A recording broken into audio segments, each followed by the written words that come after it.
ইব্রাহিম আলাইহিস সালাম টাইপ করলেন, 4 রকমের 4টা পাখি তিনি ডাকলেন, পোষ মানাইলেন, ডাক দিলে ওনার ডাকে সাড়া দেয়, ডাকে আসে। এমন সময় যখন হয়েছে আল্লাহ রাব্বুল আলামিন তখন বলেন, ইব্রাহিম এবার এই 4টা পাখিকে জবাই করো, মাথাগুলো তোমার কাছে রেখে দাও, বডির গোশতগুলো টুকরা টুকরা করে সব 4টাকে একসাথে মিক্স করো। এখন 4টা পাখি জবাই করে গোশতগুলোকে সবগুলোকে একসাথে করে মিক্স করছে। এবার আবার 4 ভাগ করো। আল্লাহ ইব্রাহিম আলাইহিস সালাম বলেন, ঠিক আছে 4 ভাগ করলাম।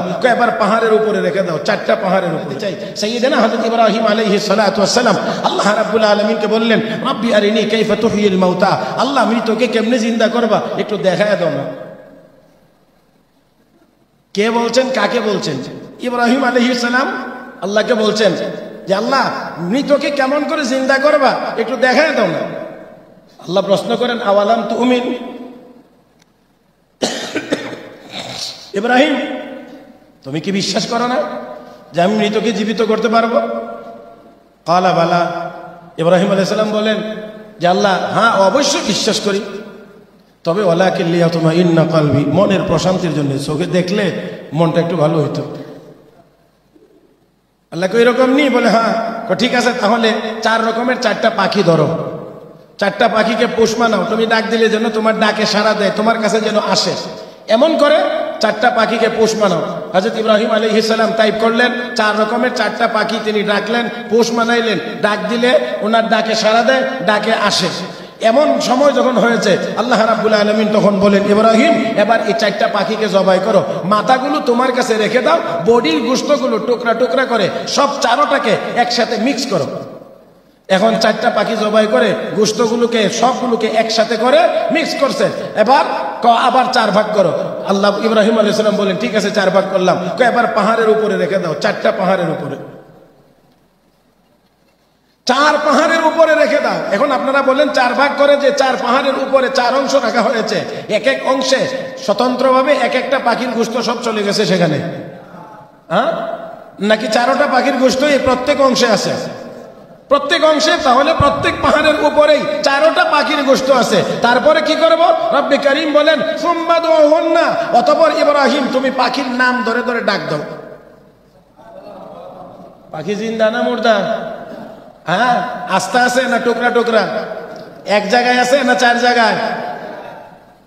আল্লাহ ইব্রাহিম আলাইহিস সালামকে বলেন তাদেরকে নাম ধরে ধরে ডাক দাও, সুম্মা দুহুন্না, তাদেরকে আহ্বান করো, ডাকো।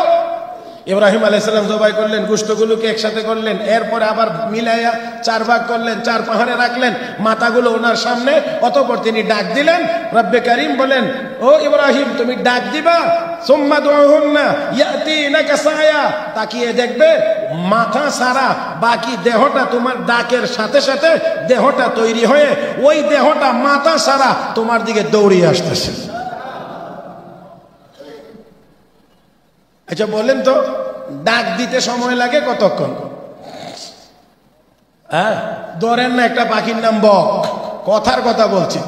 এখন বক, হে বক এইদিকে আসো, কয় সেকেন্ড লাগছে? 2 সেকেন্ড। বাহ, সাংঘাতিক হিসাবই তো, মানে সময়টা এত সুন্দরভাবে নিখুঁতভাবে বলতে পারছেন আপনি, মাশাআল্লাহ। তো যাক, 2 সেকেন্ড লাগছে, ধরে নিলাম ওনার কথাটাই আপাতত 2 সেকেন্ড লাগছে। হে বক এদিকে আসো, 2 সেকেন্ড সময় আহ্বান করলেন। এই বকের গোশত তো 4 পাহাড়ে আছে,